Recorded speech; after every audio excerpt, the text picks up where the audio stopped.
Um, so let's say, hypothetically speaking, of course, that you wanted to live stream, but you had no fucking idea what to play. Yeah, this is one of those days. God help me. God fucking help me.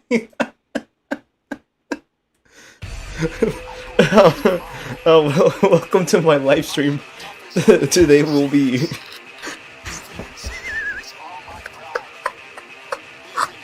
Today we're gonna be doing a tier list of every fucking version of Mukanjo, the opening theme song for Vinland Saga. All 5 versions that have been released across the last 5 fucking years. Because apparently, these motherfuckers really love this song a lot. So do I, but like, damn bro, I've never seen this amount of shameless grinding out of a not Puerto Rican musician. This all started when I was feeling pretty homesick last night. I started listening to some La Secta. La Secta is a band I grew up listening to back home in Puerto Rico with my dad. They're basically like off-brand, great values Puerto Rican Linkin Park / Guns N' Roses. But like, if they fell off and started chasing trends when the 2010 started, and their music just became worse. Actually, they're just Puerto Rican Panic at the Disco now that I think about it. And like, when I went to check on their music, I saw that their top views, top songs, it was just a list of the same fucking poppy ultra popular song with the fucking reggaeton cover like 10 times, and I was like, oh my fucking god, what is this? And that's how I got the idea to make this tier list. I'm just gonna be rambling real quick.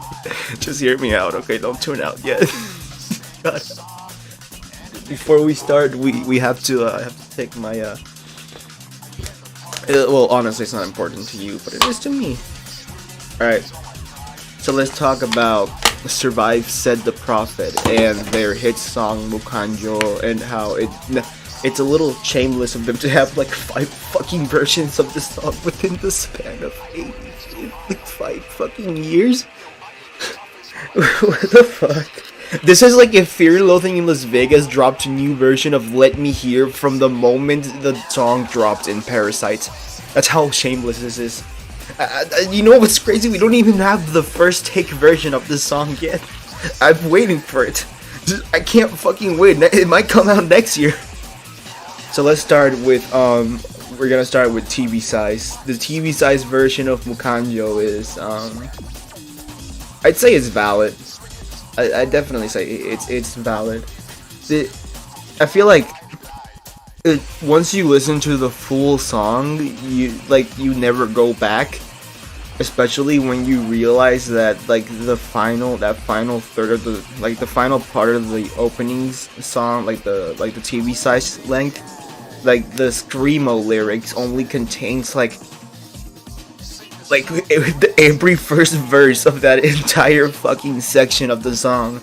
You don't get the full thing is like way longer and more unhinged, and you only get like the first line of each verse, I think. And that kind of knocks it down for me, like I just can't enjoy it. But at the same time, I do love that the TV size version is in like the first 1 minute and 30 seconds of the song. It's actually like sort of like reconstructed. It starts with the beginning, then the very last chorus, right?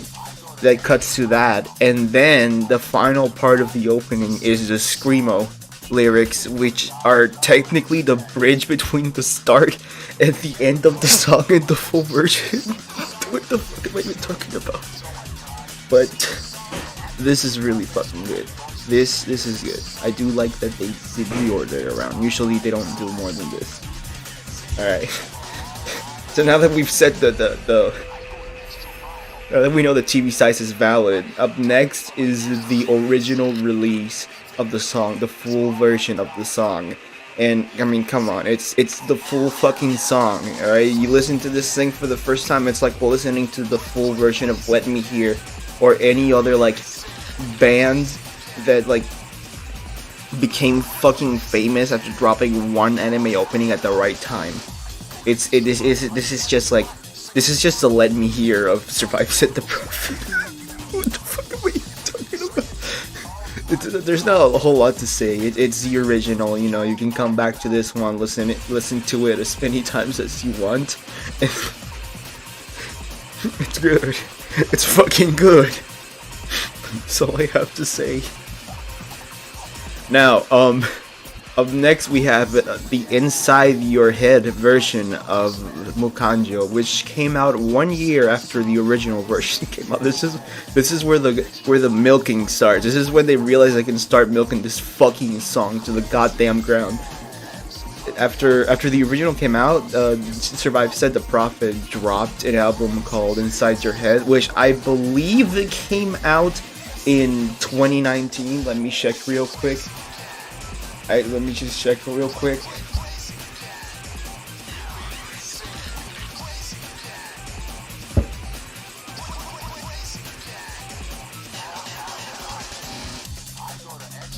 Inside the album, yep, let me see. Oh wait, no, it came out in 2020, my bad. Inside Your Head is like I don't know what it's an album, alright? And it has a bunch of new songs and old songs that got remasters. Like it's just a remaster pack with a few new songs here and there. It's pretty solid. It's a really solid one. It doesn't add too many changes to the songs. It's not egregious, but it's really good. And I'd say that the Mukanjo update that they gave it, like, it's not like a big update. It's more like a, you know, like a little like modification.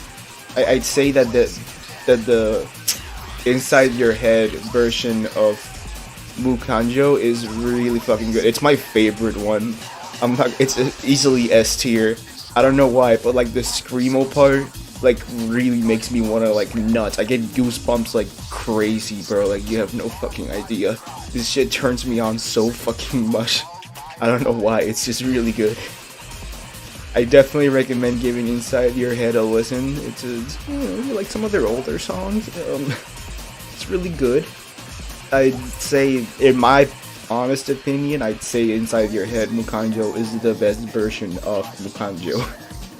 Up next, this is where we start getting to the hot takes. Up next, we have the to define to redefine version of Mukanjo. To Define and To Redefine is an album they dropped, I believe, like somewhere around late 2020 to like 20, I think 2021. I think like really early. I'm not really sure. I think it was early 2021. I remember it dropped around the time I was like, me and my friend, yeah, it's 2021. Dropped in, I believe, early 2021 too.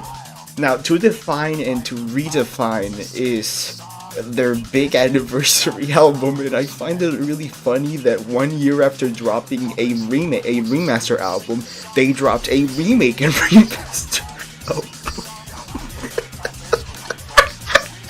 God help me. What are we even talking? Anyways, I actually would listen to this album so fucking much when I go on road trips with my parents. Because this was like before I went on deployment for the first time, and like my parents, we would go on like road trips every Sunday at the start of 2021, and I liked it, to be honest. And like my parents would be like, all right, you're taking this car and you're like driving your brother and your grandparents while we drive in front, you follow us. I'd be like, cool, I get to play music and shit. And this is unrelated to the Mukanjo version. We'll get to that soon. But like so there's two types. So it's called To Redefine and To Be Defined because like half of the album are like their most popular songs, just like remastered again, and the other half of the songs are some of their older songs that they remade or just like touched up a little. One of my favorite things about this album is that the song Fool's Gold and the Happy song got To Redefine versions that are like actually unironically better than the original versions. Like, I don't know, the Fool's Gold, I love it, but it's very like the original one is kind of like it was just like missing something, and the to redefine version just added like a little thing, and that little thing like made such a huge difference, and now it's like one of my favorite songs. The Happy song, the original version is like it's fine, but it's just kind of like I don't know. The redefined version added a start to this. Yeah, like I don't know. The original version of the Happy song just starts, but the to redefine version of the like the song has like this full beginning, and it's like really neat. It has like this little intro build up, and I like it. It's not like it. So now let's talk about the fucking to redefine version, to be defined version of Mukanjo, and this is fucking dog shit. This is like ass, unironically fucking garbage cover of the song. This is like the worst thing I've ever listened to. I have no fucking idea why they found the need to release this song again year after fucking year. Like we needed another fucking release of Mukanjo, because we already have the superior one. The inside your head version is good enough as it is. And I just want to make it clear that I'm ranking these specifically by the Screamo lyrics portion. That is like my main thing. And this one is the worst one because Yosh Morita sounds like he's fucking dying when he sings this part, and I feel kind of bad. So it just kind of makes me wonder, why did you even remake this if you knew it was gonna fuck with your throat, bro? Like, please, this is fucking garbage. Don't do this. And last but not least, the final one is obviously we have Mukanjo acoustic version. It only took them like 5 fucking years, but we got an acoustic version of Mukanjo. This one came out paired up with the Paradox single. You know, Paradox being the opening they used for fucking the EP Paradox, which comes with like the opening for Vinland Saga Season 2. And it also comes with another song called Find You, an instrumental of Paradox, the anime-sized version of Paradox, the full song Paradox, and acoustic version of Paradox. And it also comes with a little bonus, Mukanjo acoustic. And to be honest, it's kind of, it's whatever. And there you have it. This is the definitive tier list for all versions of Mukanjo. What am I even doing with my life, bro? Oh my god. Yeah.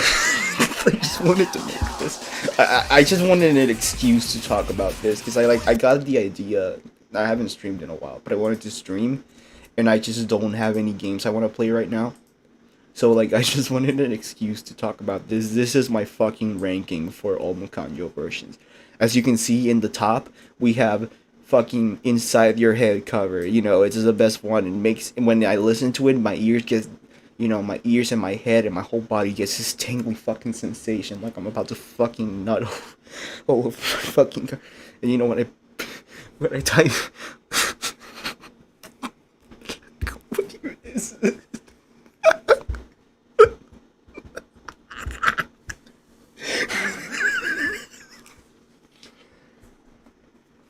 When I fucking like put on my fucking Bluetooth earbuds, or I sync it up to my car's Bluetooth device, and I crank that bitch up all the way to the red, and I listen to it, I just go crazy, bro. I go crazy for this fucking version of the song. Oh my god. You know, Goosebumps, you know, then the A tier, the Goosebumps tier, we have the original one. You know, you can't beat the original one. Alright? It's just the OG, you know. Even though I clearly have a bias towards the one that came out literally not even a year later. You know, on the middle, on Valid, you know, we got the TV size version. You know, it's very, you know, it did some good thing. I'm not too big on the fucking, like I said, they only used the first line of each verse of the fucking Screamo portion of the song, obviously. Because for padding reasons, I bet in TV broadcast, they probably can't play the whole section because like the screamo portion is the full thing is really long and it goes hard. It really does go hard. The full version does go hard. But I get why they like tone it down a little. You know why they only like settle for like every other verse. On acoustic is I they so like here's an interesting thing about the acoustic version of Mukanjo. So they obviously skipped the you know the screamo part because it has no business being on an acoustic song. I get that. But then here's the thing, the fucking I shit you not.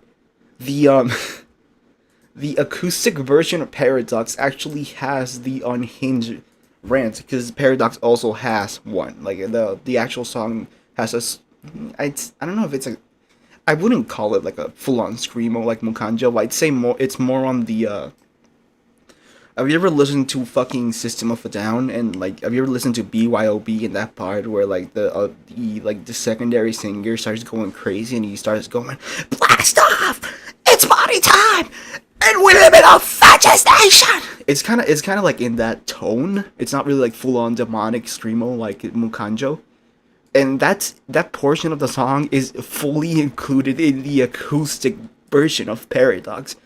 So like when I heard it, right after I had already heard Mukanjo acoustic, I was like, what the fuck? Because like the acoustic version of Mukanjo sort of has this screamo version, but it's more like this weird muffled rant, like it was edited by a fucking TikToker. So it just kind of like left a bad taste in my mouth, if I'm being honest. And on the low tier, we just have Mukanjo to be defined. It had no business coming out of that on that album. You know, me personally, I probably would have picked another song to put on the to be defined. But I get it. It's like they're big. It kind of feels like an anniversary album. And you know, 2021. The band was established in 2011, so 2021. You know, that makes 10 years the band has been running. So I get it. I get it. It's not. I get that it had to be there. It's one of their. It's their biggest hit. Literally their most popular fucking song. Actually, wait. Let's see. Actually, it got overtaken by Paradox, but it's still top 2. And the third fucking song is the Inside Your Head cover of Mukanjo, followed by Found and Lost, which is, I think, it's one of the openings used for Banana Fish, and then Right and Left, which is a really good fucking song, but it's very different. But yeah, that's my. God help me.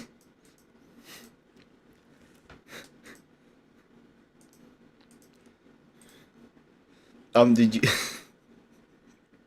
What am I doing? What am I talking about?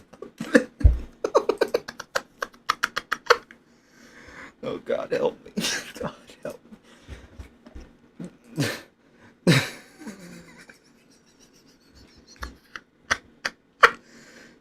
I need help, bro. I need so much fucking help.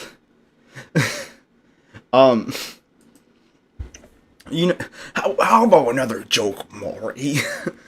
How about another fucking tangent? Let's talk about let's see what else. There's something else I want to talk about. Let's talk about my favorite. Yeah, we're gonna take a segue and talk about the man, the myth, the legend. I want to talk. I want an excuse to talk about my favorite fucking FGO servant. But actually, he's my favorite Fate servant. Period. If I'm gonna be completely honest, I want an excuse to talk about him. As you can probably tell, it's a him. Then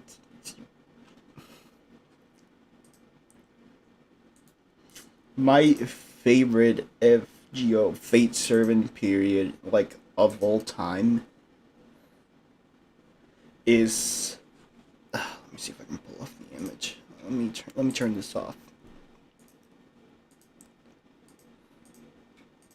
Alright, let me pull up the image real quick. Computer enhance. Alright, here we are. This is the boy, the man, the myth, the fucking legend, Morinaga Yoshi. This motherfucker lives rent free in my head. I fucking love this guy so much, bro. I don't know why, but big stretchy boy Morinaga Joshi gotta be like one of my favorite fucking servants ever. There's something about this. I just love this dude. He's very underappreciated in my opinion. Like, he's one of the most underrated servants ever. Like, he is like down there with motherfuckers like Eric Bloodaxe and fucking Phantom of the Opera. So let's talk about Morinaga Yoshi. I love this guy so much. Let's talk about him. I have a Reddit post pulled up right now. It's a Reddit post called Morinaga Yoshi. Let's read through this, because I'm not gonna lie to you.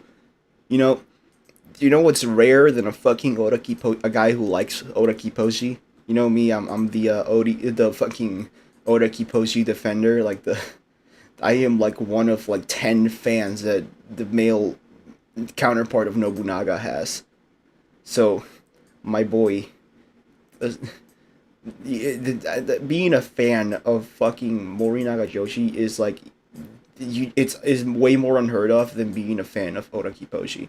Even though Oda Kiboshi's a fucking femboy, and Fate fans can't get enough of fucking femboy. So, like, I don't get why he's not that loved, but respect threads 7 months ago by Wild Patches. Respect Morinaga Yoshi Fate. There's a little link here. It leads to. I hope this isn't fucking hint. Oh hey, it's the same fucking picture I pulled up. Nice. Yeah, Musashi, alright? The Oni Musashi, that is. Background. In history, Naga Yoshimori is a military commander from the Warring States period. He has a soldier under Oda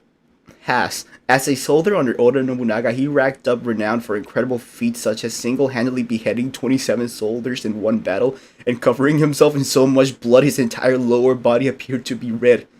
He was known as both highly temperamental, killing a man who questioned and asked him to dismount his horse, and also paradoxically refined, being known for sitting down and having tea with guests.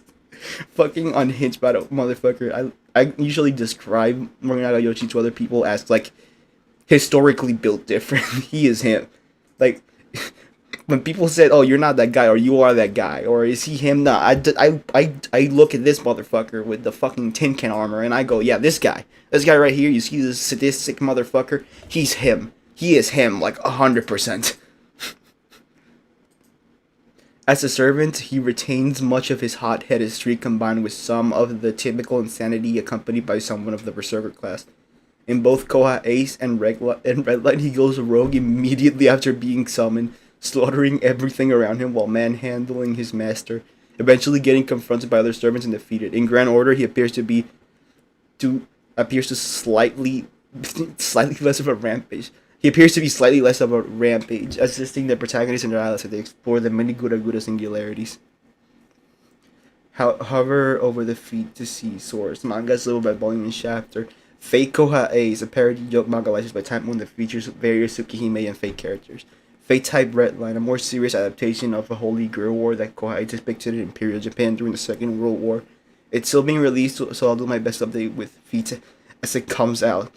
FGO, a time-traveling universe-hopping epic that has the protagonist. I wouldn't call FGO an epic. I mean, it is now, but this is a very cool post. So, let me interject real quick here and give my expertise on, as someone of a Nagayoshi fan myself. He's honestly, he's just built different, bro. Like, there's no one else like him. Alright, there's no other fucking servant like this guy. And did you know that he got toned down in FGO? Like, way more than, like, Type Redline or Kohai's portray him. Like, he got extremely toned down. This is the kind of guy that you don't want to summon as a servant. I actually want to make, like, a short series just, like, talking about just like FGO servants that you would like, just straight up, you should forfeit the Grail War if you summon them, and like, this guy is definitely up there. Let's talk about that. Morinaga Yoshi is fiercely loyal to a fucking fault, that is. Alright, as long as he is with you, you are guaranteed that servants that will never fucking betray you. The problem is that he is, as you can see, he's a very short temper. He's got a real short temper. He's very prone to going goblin mode. But FGO likes to gas him up. Like, his profile has like accounts of him being completely fucking insane, and we already read through one where he killed the guy for telling him to dismount his horse. And that story, that account talks about how he was just like one day on his horse, just vibing, and he was just like traveling through like his boss Nobunaga's territory, and he's just he's just chilling, and every sentry that he runs into is like, hey bro, like get off your fucking horse, I gotta like check you and everything. And he's like, oh, you wanna check me? Alright, oh, you check these fucking nuts all over you face. And he kills every single fucking sentry that stops him.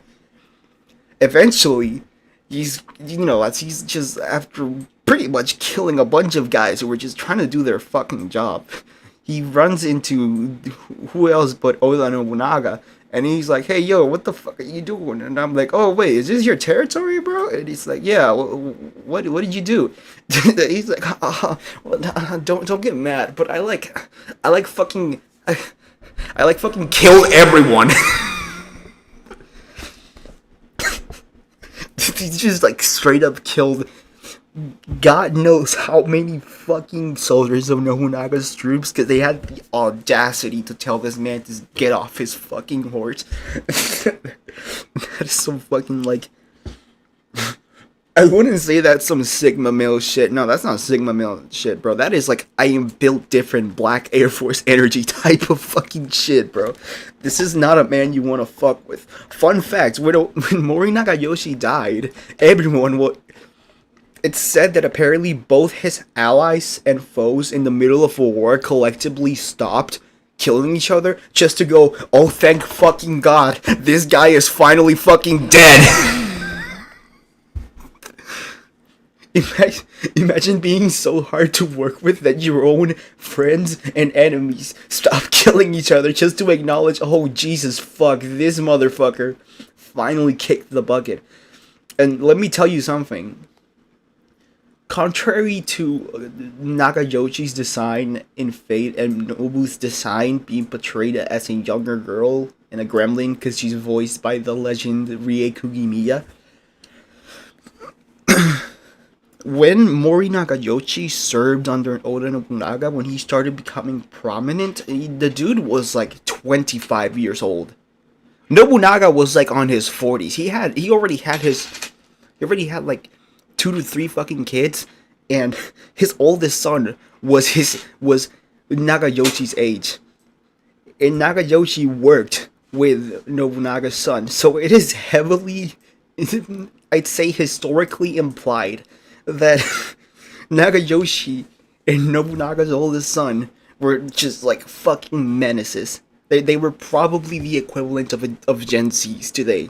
I just want to put that out there. The age gap is way smaller than is like way bigger than FGO likes to portray it. That also means that Nobunaga was gay for a fucking twink. If the stories of Nagayoshi's brother are true, Ranmaru, who is implied to be Nobunaga's one and only gay lover, that means that Nobunaga was a fucking cougar, okay? I just need to put that out there. I really need to put that out there real quick, because it's just fucking crazy. This guy is fucking crazy.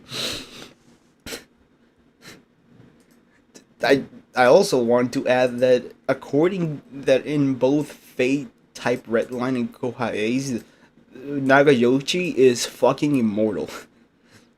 You see this suit of armor here? This suit of armor is not like his actual, is not like historically related to him. It was made by like the fucking, like the Japanese mages in World War II in the story. And like they made this armor so that it could circumvent the side effect of having a Berserker Servant, which if you recall from watching Fate Zero, since you motherfuckers love gassing up Fate Zero, having a Berserker Servant can be really taxing on you. You know, they need that mana, alright? If you ain't a fucking homunculus, alright, and you got a Berserker, you're dying, alright?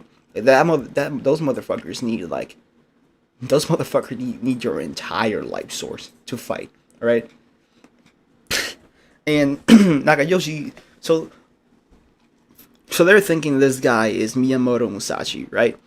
He's not. But so they're like, all right, well, Musashi's a really powerful servant, and a historical figure, and we summon him as a berserker.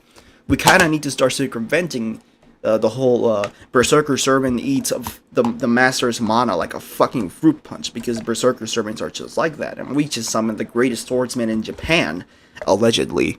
So we need to start creating some circumventions. Not Shinji goes up to not Medusa, who is for some reason a Nazi, and he's like, "Hey, yo, can you guys like hook us up with like, some anti-berserker bullshit? We need this guy to be like docile and to be able to control him, because Oda Nobunaga is a fucking threat, and Koha Ace and Ted Red, and Medusa's like, yeah, no, I got you. So she hooks him up with this suit of armor. This suit of armor is basically designed to circumvent the whole mana thing by basically, and also like the whole berserkers kind of going off on their own and doing random bullshit, by just like changing the demand of mana. They do this. I don't know how to explain it, but like essentially how it works is that instead of taking mana from the master, the berserker servant wearing this armor will take mana from everywhere fucking else. Essentially, you drop this motherfucker anywhere in a battlefield, and then he'll start getting juiced up on the fucking plants alone, because mana's everywhere and all that bullshit. You know how power systems go. So they're hoping, all right, so this armor juices up your berserker servants for you. You don't need to like expend your life energy or be suffering from fucking muscle cramps because your berserker servant decided to like use all of your fucking life energy in order to do a big ooga booga slam on fucking Gilgamesh and fucking hijack a fighter jet just because they can. This just goes, hey buddy, you want some mana? Yeah, I want some mana. All right, then you see that plant over there? Yeah, that armor, you can suck the fucking mana out of that fucking plant right there. Like, oh, that's fucking cool. Then according to fucking not Shinji, Nagayoshi was supposed to be dropped on the battlefield and just like they were actually going to like, Potemkin's fucking fighting game intro in like Xrd and Strive, where he like gets dropped in a box from a fucking jet, and then he just lands and he's like, all right, let's do this shit. They were gonna do that with Mori Nagayoshi. They were going to strap this dude in a box, drop him in some battlefield, and go, hey buddy, how you guys liking that fucking mustard gas? Yeah, I got some news for you, motherfuckers. We got a fucking historical motherfucker. And it would have worked, except the problem is they didn't summon Miyamoto Musashi. They summoned some dumbass motherfucker called Mori Nagayoshi, who isn't even that fucking famous. So, what does this do for a guy like Mori Nagayoshi, who is historically kind of an untrustworthy person? Well, it just enables him to just double down on all of his bad habits during life, and that is exactly what happens in Koha Ace and Tyren. Like, dude gets summoned, and he's like, all right, we're gonna kill some motherfuckers. And like I said, and since his suit of armor juices up on life energy, right, all around the world, instead of the mana of the master, what that does is that it makes him even harder to kill. Because, like, as long as he's being juiced up on fucking mana, like he's Bane from Batman, and he's, like, juicing up on that fucking Venom drug bullshit, yeah, he can't die. He cannot die. He's gonna keep tanking hits, and he's gonna keep going because he can suck the mana out of the fucking earth. And that's not a good thing when you have a guy who just wants to kill you. Motherfuckers look at servants like Gilgamesh, and they're like, oh, this guy's dangerous because he's egotistical. You summon a servant like Canis, and you're like, oh, this guy, he's egotistical, and if you call him a woman, he's gonna fucking kill you. And on top of that, according to the Lost Belts, Kristaria and Canis got into a fight in order to decide who was going to be the top and bottom of that entire fucking contract. Right? But not a guy like Nagayoshi. A guy like Nagayoshi is like, dude, you know what? I'm gonna protect you no matter what, bro. Like I'm your bro to the end. But just so you know, I want to kill every single motherfucker I see, except you. You know, you're my master. But I'm gonna kill every motherfucker we come across, and that's dangerous. You know, you get servants like fucking Gilderoy, Canis, Gilgamesh, and maybe Ozymandias, all of these gods, and all these other serpents that are, you know, maybe motherfucker like Shuten Doji, fucking Kiyohime, Carmilla. You know, you get these servants and you're like, oh fuck, these guys could betray me. Maybe even some servants as simple as fucking like, you know, Annie Bonnie, and Mary Reed, who are like evil, like in morality in FGO, Blackbeard, or any of these other servants, right? Outside of their FGO betrayals, and you're like, oh shit, these guys could like betray us, right? They're out there for themselves, you know. You get a guy like Angermon, you're like, oh shit, I just summoned not Jesus. You get a guy like Mori Nagajoshi, and you get a berserker who is completely loyal to you to a fault. The fault is that he wants to kill everyone. So how bad is it to summon Mori Nagajoshi of all fucking servants in a Holy Grail War? Well, to put it simply, the first thing he did when he was summoned was slice off Shinji's arm. Shinji was like, wait a minute, you're not Miyamoto Musashi, and he was gonna pull the whole like Lancer, kill yourself by the power of my command spell. But Mori Nagajoshi was like, hey bro, you're forgetting one thing. I'm not a fucking Lancer. I'm a fucking berserker, bitch. And he slobbed off that arm, and he was like, "Yo, I can't, I'm not gonna kill you, but I just had to, I just had to like, this mark right here, that little tattoo on your hand, that had to go, We can't get into business if you're gonna like kill me and stuff, I'm trying to like help you win and shit." This is like the first thing he did, and then he went on a fucking rampage, and he single-handedly murked every single, like Shinji's entire militarized unit that Shinji was preparing to kill Oda Nobunaga with. As soon as Oda Nobunaga came back from like fighting jets or some shit, as soon as she was done with that, she was gonna come back and get jumped by Mori, Shinji, the entire army, and Okada Iso, who's not Medusa's servant. But they kind of like failed to anticipate that. Oh shit, we didn't summon Miyamoto Musashi, we summoned some fucking guy. Isn't that cool? Now, so he went on a rampage, and then he got into some fights, and that's pretty much it for Mori in terms of the story. It's a very simple servant. He shows up, kills some people, gets killed, and that's it. But I'm all for that. It's so in type Redline, that's like one of the things I was the most hype about that while reading the manga. Because like when I saw the fight between Okada Iso and Okita Soji, I knew for like when I read that full fight and I finished it, I continued, I knew, holy shit, if that was gory as fuck, I don't even want to imagine what's gonna happen when this motherfucker starts running around and killing every motherfucker in sight. And let me tell you, that rampage was really fucking good. As of the current chapter of Fate Type Redline, the rampage has finished. Like, Mori Nagajoshi finally like calmed down, and he's not killing anyone anymore. He's just kind of like vibing right now. So that's pretty cool. So now we're gonna get to like his big fight, right? Like, his raid boss fight, whatever. The main character's about to fight him. Lee Shuwen just showed up in that bloodbath, so we're gonna have his and Lee Shuwen's fight. That's one of the coolest fights. I can't wait to see how they're gonna pull that off. Well, old man versus immovable fucking object. That's fun. So I'm talking to you guys about all this stuff, and they're like, oh shit, this guy's like functionally immortal as long as he's wearing this suit of armor. So, like, what happened in FGO? Well, in FGO, they can't just, like, it's an RPG. You can't just have a servant whose entire kit revolves around not fucking dying.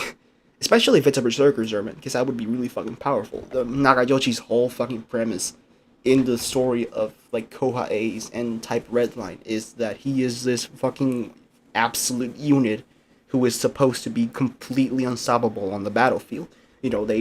They were strategizing this shit for months. They were trying to fine tune and make sure that as soon as this servant is deployed on a battlefield, there is absolutely nothing you can do to stop him. Because they were banking on the fact that this servant was Miyamoto Musashi, right? But they didn't. But yeah, they got someone even worse. But not worse in like battle skill or anything. We just this dude had a fucking 27 decapitation kill streak, right? You don't just get that on a fucking battlefield in Japan where guns are starting to become prominent, alright? This guy is him. So, like, obviously, he has to be toned down. So, in the context of FGO, they took away his, like, the passive skill of his armor, which would be him constantly healing himself, not being able to die, getting stronger with the passage of time. That skill was implemented in some way, but with like heavy drawbacks.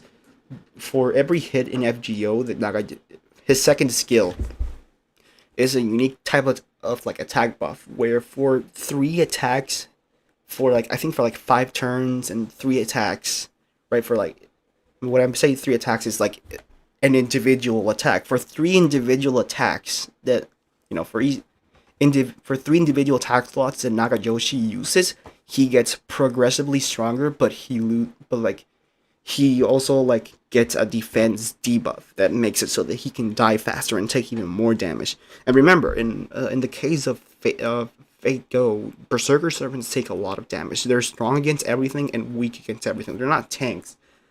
Berserker servants are like straight up like, they're like glass cannons in the context of FGO. They kill fast, they die even fucking faster. Obviously, you have servants like fucking Heracles, who, like, his entire god hand was implemented into the game, and you can make him not die for a long time if you play your card right. But not Nagayoshi. Nagayoshi's always been like a sort of servant that you want to drop him, you want to set him up for success as fast as possible. You want to get that second skill going off. You want him to gather all of his little attack buffs. You want to deploy that noble phantasm. You want to set him up for big damage and then execute and pay. You want to like just immediately bank on that big damage, because it's not gonna last a long time either. It's only for like 3 turns, I think. So, yes, but recently he got I think like a year ago or a few months ago, he got a buff to that second skill, where instead of limiting it to like 3 attacks per turn, it's indefinitely. That means that for 3 turns, as long as that skill is on, he attacks per turn. For every attack he lands on you, for every hit, right? For every attack he lands on you, he gains more attack. He gains more buff or something. He can deal some fucking crazy ass damage if you pair him up with a servant like Hans or Merlin. These servants that can keep you alive for a long time, or Mash. You pair him up with servants that can keep him alive for a really long time. And when I say long time, I guess in his case, I'd say like, the entire duration of that second skill, I'd say, right? So that he can constantly get heals and regenerates. And if you put him with command codes that are like specifically designed to like, heal you a little, increase your defense just a little bit, just like keep you alive for long enough, you pair him up with these kind of kits, and you can for 3 entire turns, you can turn Mori into like a nuke. Alright, just a man-made fucking nuke. Alright, this is, especially if you pair him up with servants that can like use taunts and like divert all the attention of an enemy to itself. Nagayoshi's just fucking cracked, bro. It's honestly insane. It's legitimately insane, bro. Like, oh my fucking god. I'd love to go into so much more depth about Nagayoshi and his fucking rampage in Type Redline, but honestly, read it for yourself, bro. Just like read it real quick. It's Type Redline. It's not the greatest thing in the world, right? It's not like this great deep manga that redefines Fate, but it's that like it doesn't redefine the whole Fate franchise. It's not trying to challenge all the other old work. It's a supplementary work to an already existing gag manga, right? And it's just a serious adaptation of that gag manga. It's just a spin-off. It's just existing. And honestly, I know a lot of people always criticize Redline on Twitter. Like a lot of Fate fans are like, "Oh, Redline is mid. The story isn't that good. It's just getting started." I don't know why people think it's the best thing ever, dude. Dude, because like it's not pretending to be this deep fucking like work. It's just a Holy Grail war set in World War II with Nazis and Japanese servants, and they're all just fucking fighting each other because the entire roster of that Grill War is just like fucking edgelords and motherfuckers like Mori Nagayoshi who are just built different and are just want to fight and kill each other. That's it. And sometimes you don't want something like Fate Stay Night. Nothing against Fate Stay Night. I'm not a Zero guy, to be honest, and I hate Zero fans as much as anyone else who like act like Zero is the greatest thing ever. But like, and I love Stay Night. I Red Heaven's Feel. I fucking loved it. I love Sparks Liner High. That fucking fight went crazy.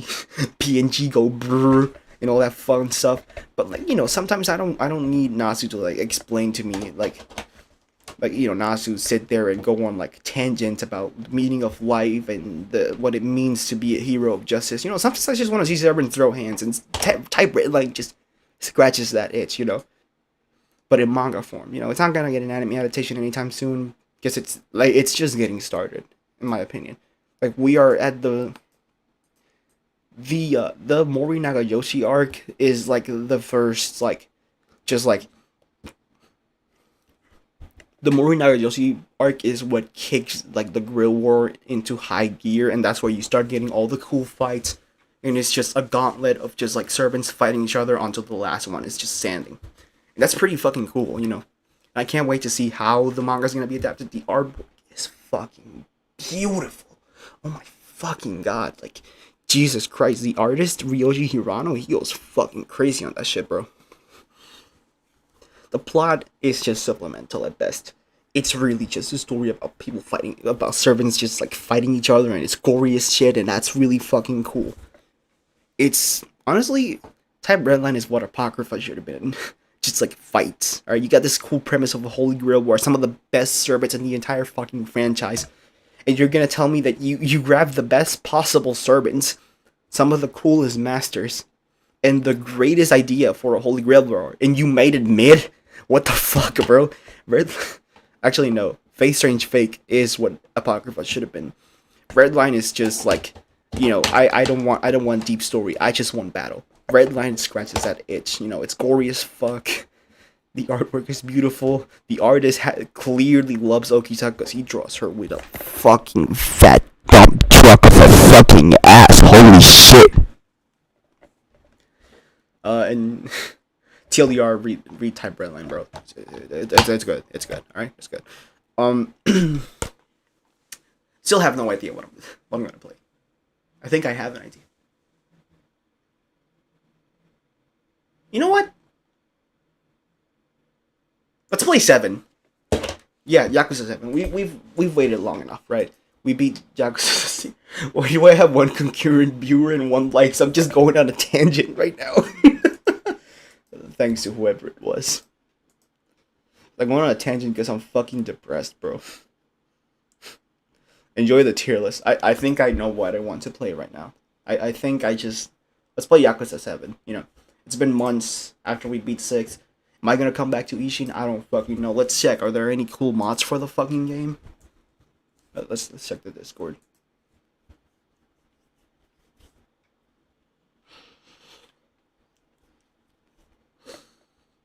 Where's the Yakuza modding community? Oh, there it is. Mods Ishin. Oh, they're still doing models.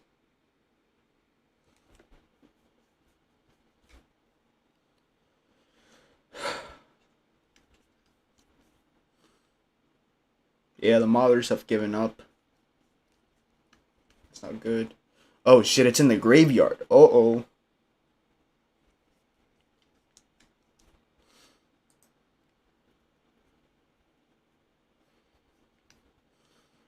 Completed Ishin project is just the original game. So, yeah, no, the dream is over, guys.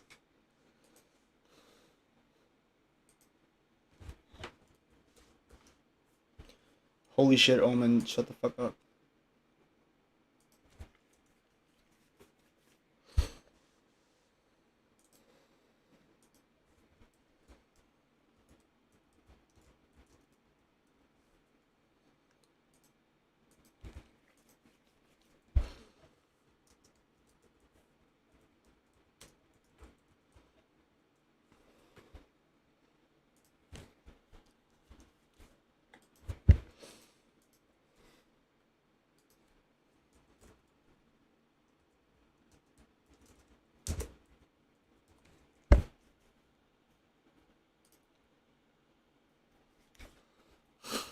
Hmm. Yeah, it's just model swaps. Mission T-Boost, easy cooking recipe, Persona 5 Joker over Ryoma. It's just the same mod. No alternate fighting styles, nothing new. It's just the same shit.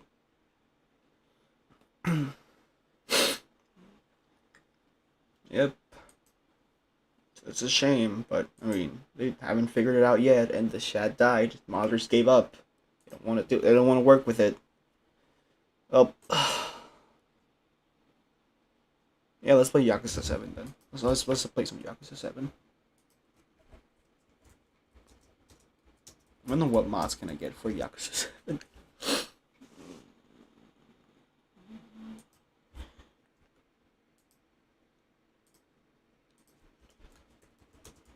I'm gonna start setting that up, obviously. So I should probably mention that I'm like 4 chapters into like 7, so we're gonna start from the beginning. I'm not gonna be all, oh wow, look at this brand new game. It was the first game I bought in this fucking laptop. All right, I played it in a little bit in A school. So we got playable Seong Hui. It's pretty cool.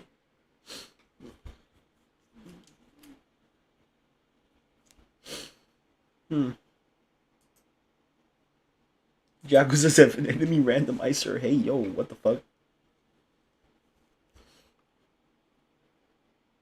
Gangnam Style Kamurocho. Summon invested vagabond. Status icons with names. Nintendo Switch bottom prompts. Nude mod. Hey yo, we can't do that on a stream. Son of Arakawa. P5 music mods. I don't want that. Listen, if I'm gonna get a Shin Megami, if I'm gonna get a Persona mod on this, it's gonna be Shin Megami soundtrack. All right, that's good shit right there. Nude Psycho mod, and she's built like those SFM animations of her. That's cool. Yeah, you guys know exactly the ones I'm talking about. Yokohama Crack House, but an RGG 3-4 style mod. Theory of Beauty replaced with Theory of Beauty remix. Hot Yoongi. PlayStation 4 button props. That would be cool. Straight to Menu 7. Reshade Yagami outfits. Mass Destruction. Yo, that's cool. That's cool. Alright, we cooking. I'll get that. Yeah, we're just gonna start setting up for the Yakuza 7 stream.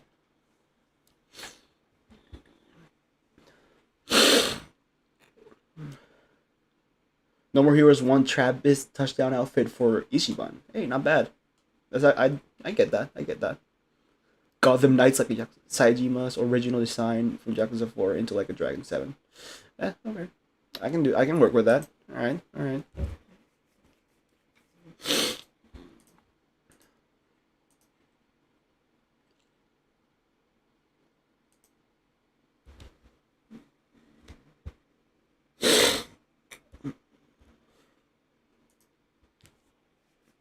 Oh, it doesn't work? What the fuck? That's fucked up.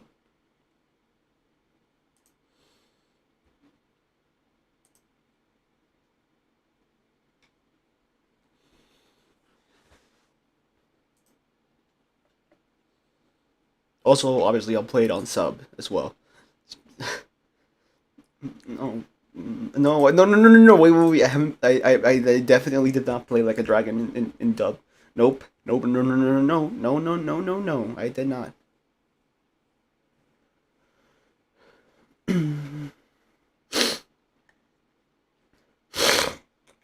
Jesus.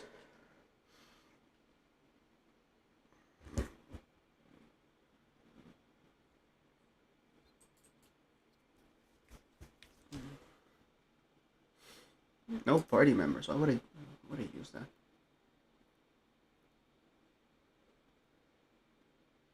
Ichiban as Godot. Barefoot female. Why do I want that? Yakuza May Cry. Yo.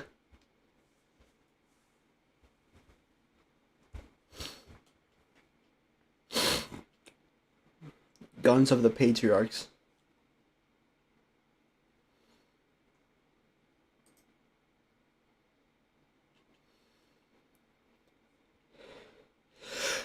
Oh, jeez. Oh.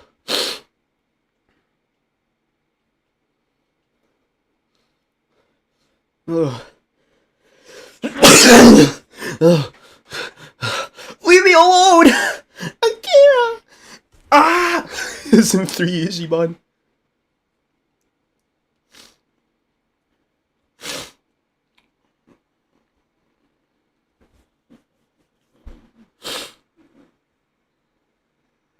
Oh, Jesus. Bruno Bucciarati outfit for Jungihan.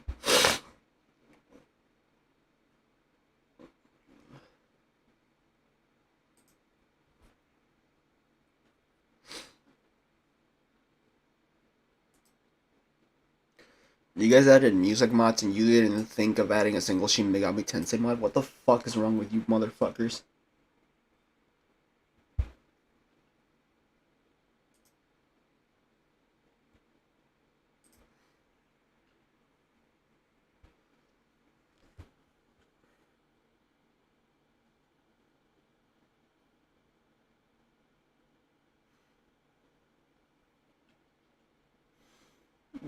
There's so much wrong with this.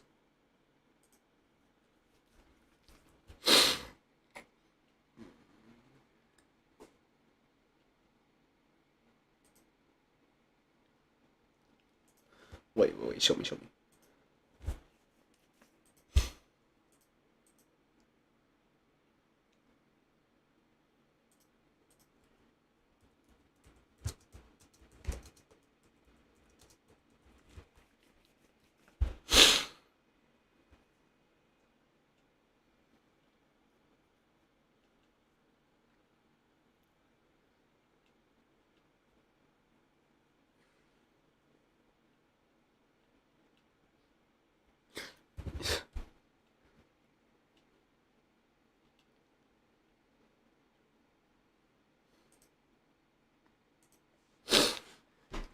Actually, maybe the Discord has more stuff.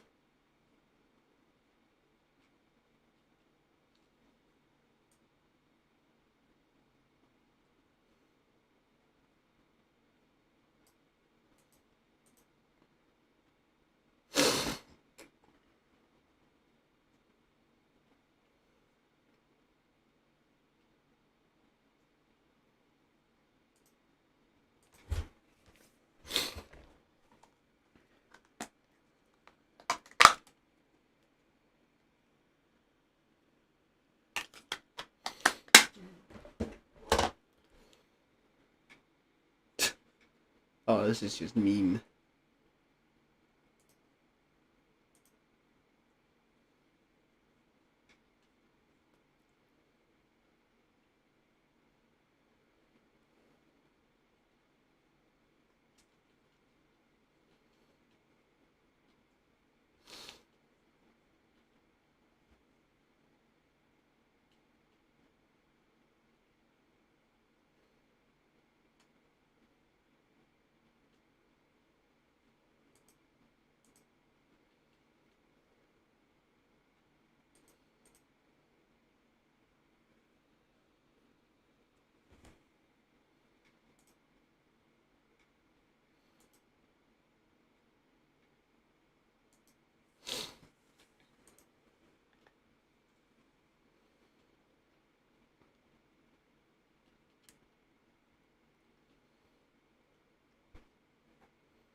Oh Jesus Christ! What is this? It's beautiful. Yeah, that's kind of gay. Not gonna lie.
I'm seeing this Discord, right? And I'm not too interested in a whole lot of things. So we might just have to go vanilla. That's alright, honestly.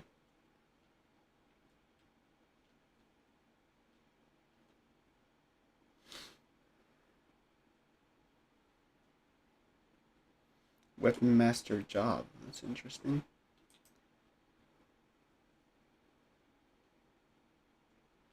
Well, for now, I don't want to get too experimental.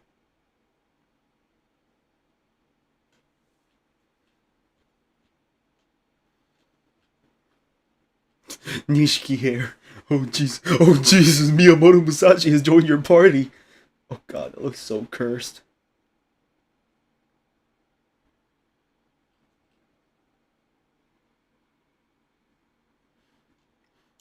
Roblox Ichiban. Oh god. Ichiban Onomichi. Oh, that's pretty good. What the fuck?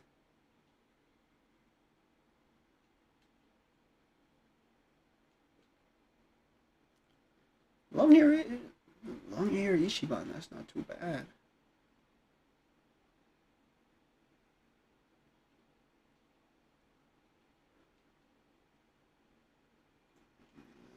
Uh,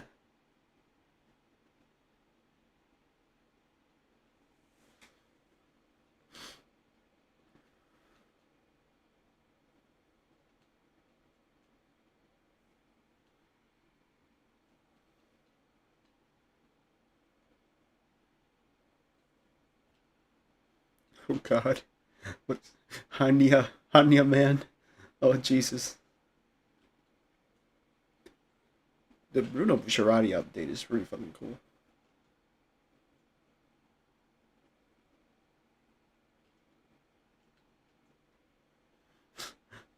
24-hour Cinderella Machiba. Yeah, I'm not gonna lie. I'm not too interested.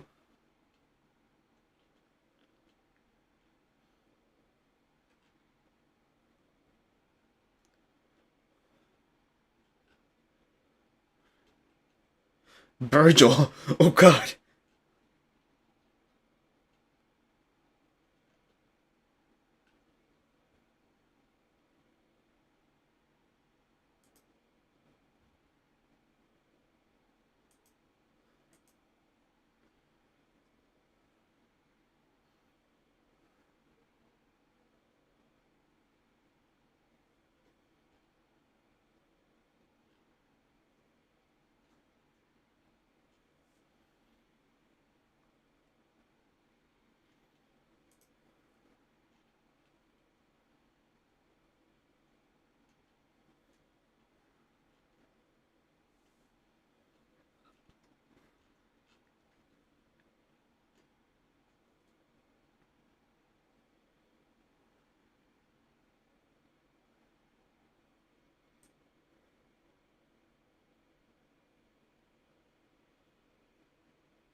I'm not gonna lie, the only mod that is interesting me right now is the fucking the Nocturne mod. That shit looks wild, bro.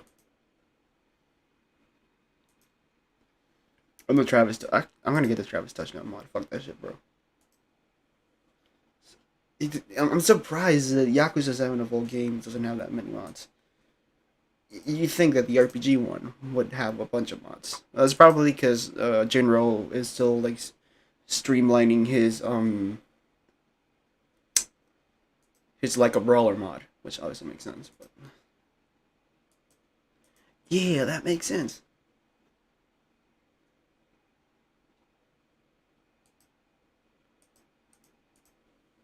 Ryu mod manager, baby. Let's go.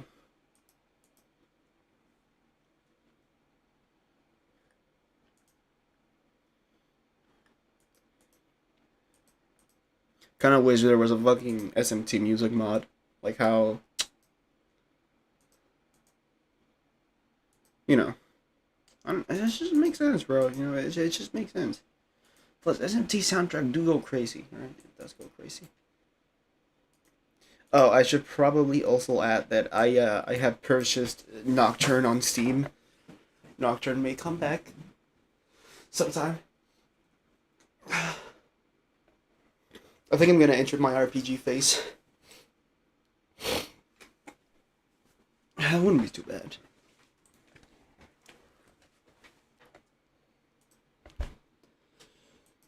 Yeah.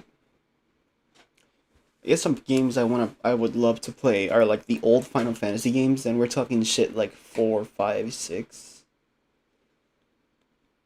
This is a little bit of hot take, but I don't really care too much about 7, and that's not to sound like a contrarian. It's just listen, playing this idiot does something to you, all right? Like you know you're used to Cloud, Sephiroth, and Tifa, and then you start seeing motherfuckers like Cecil Harby, Bart Krauser, X Death, Golbez, Terra, and you're like, hey yo, she's kind of cute. Not gonna lie, dude. My favorite character in fucking this idiot to play as is Golbez. All right, kind of a miserable guy. That's not to say I hate Golbez or anything. On the contrary, I love his fucking design and I love the premise of like gravity and like Star Wars bullshit powers. That's pretty fucking cool. I love Cecil's whole like darkness and light thing he has going on for him, like being able to like double like dual wield light and dark. That's pretty cool. I like that.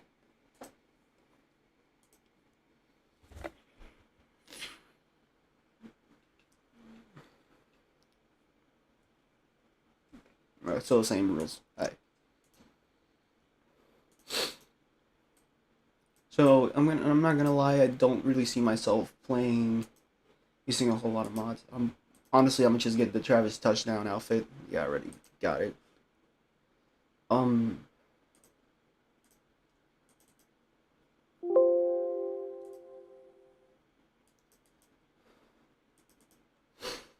I wish there was more. I don't know if I want to get the. Nothing against the Persona 5 soundtrack, but it's just kind of like, okay, I'm already playing Persona 5. I don't. Do I really need another one?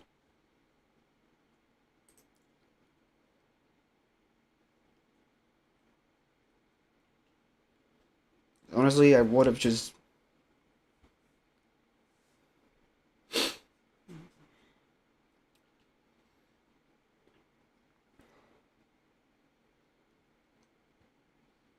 Jesus, I would even prefer the Jet Set Radio soundtrack. That's how sad. That's how like desperate I am.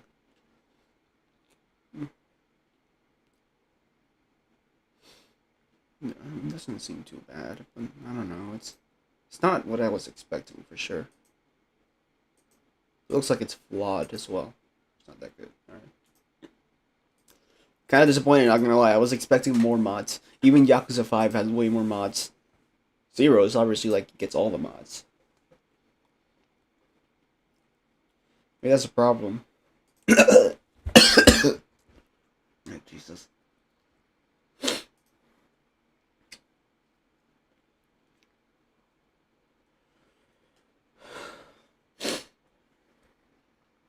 See some of the most popular mods.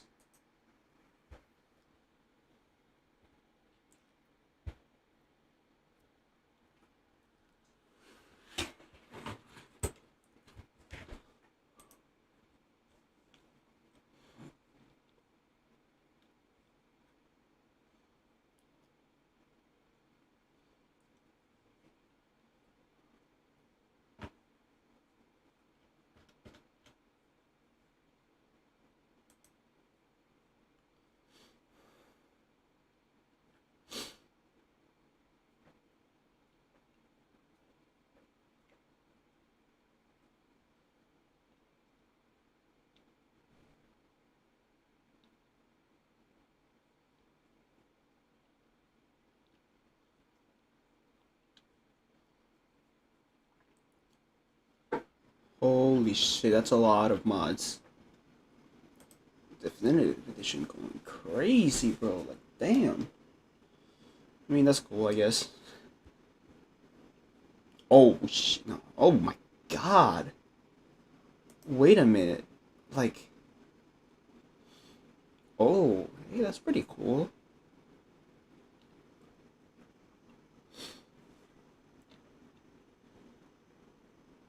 I mean, that would be... I'd probably use this for like a... I don't know, like a second playthrough. Or a third playthrough or some shit like that. I'm not gonna use it right now, though, to be honest. It even has Tanimura, but it's a remastered one, and I'm kind of biased towards the old one. Here's a hot take for you guys. I kind of liked it more when,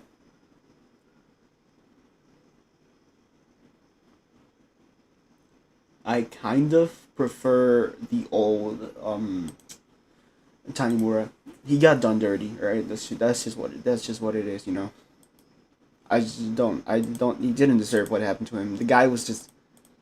His entire career fucking ended over because, like, oh no, this rock candy, traditional Japanese rock candy I was making looks like drugs. That's fucked up, right? That's just fucked up. Anyways, let me put the Travis Touchdown outfit real quick. Oh wait.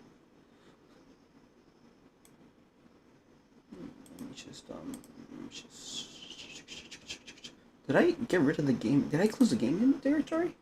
That's fucked up.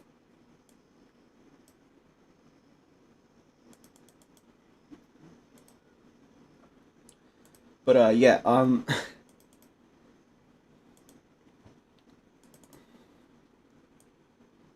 honestly, I have a hard time fighting what kind of games I want to play, but I'm definitely leaning towards some like RPGs. Thinking of playing some FF4, 5, 6, 10. I'm not gonna lie, but like Otherworld. Hey, what do you mean? I don't know, man. It sounds kind of sus. I listened to Otherworld, right? The song that's used for Jack's boss fight. That shit went crazy. I mean, listen to this shit, bro.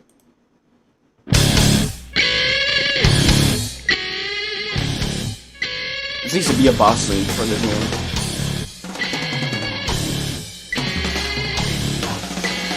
Alright, so I got the...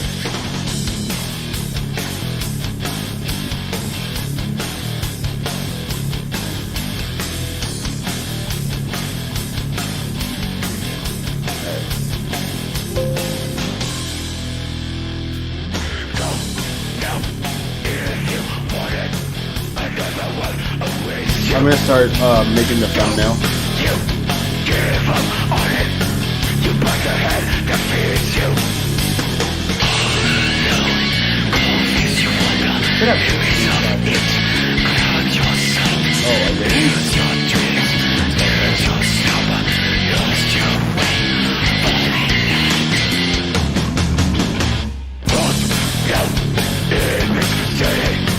Another one awaits you. One doesn't use you ready. The other one it takes you.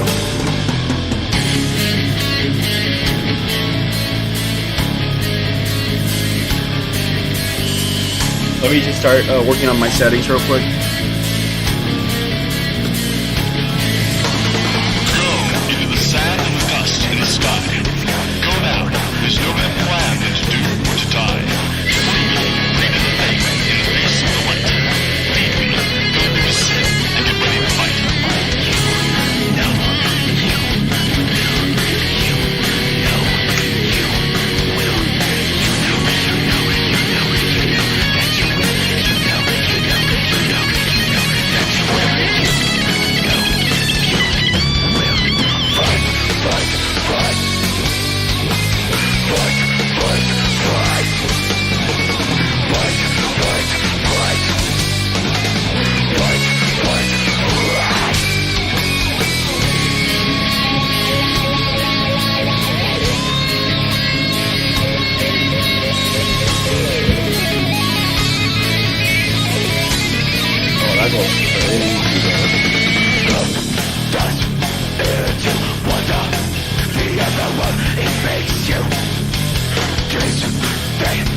Alright, we'll start, Calm Night is, I'm just making I'm just looking for something to screenshot real quick.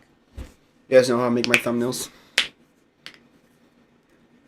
Guess I'm not gonna lie, so what I do for my thumbnails is just like, I grab a screenshot, slap that shit on Pixar, and just like edit it for a hot minute. I just stay there, I'm like, let's work with some colors and shit. It's just like, I just fuck around on,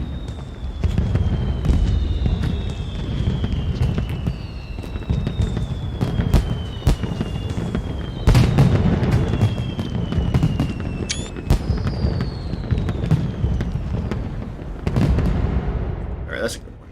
Alright. So we are going to start from the beginning, obviously, because I'm a fucking sadist like that, bro. Can't believe I didn't take any screenshots while I was playing a few years ago. It's fucked up. Alright, fellas, just wait for me on the next stream. I'm going to start working on this thumbnail. I'm looking at, I'd say, till 9 p.m., probably. Yeah, we're just gonna be playing for a little while. Alright, Amogus. Thank you, Slyken. I'm gonna start working on the thumbnail for the Yakuza 7 stream. I think I've taken enough of a hiatus on Yakuza 7, unlike Yakuza.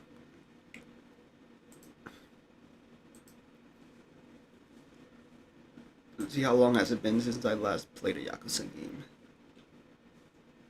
Well, I mean, it's not that long. Actually, yeah, 3 months. That was Ishin Kiwami. But I mean, when was the last time we played a mainline entry? When was the ending for the Yakuza 6 stream? 6 months ago. That was the last stream was Song of Sorrow and Revenge 6 months ago. I just realized this is gonna be the first mainline entry with the editing style for my new thumbnails. So, anyways, let me start setting that up. See you guys in like a little bit.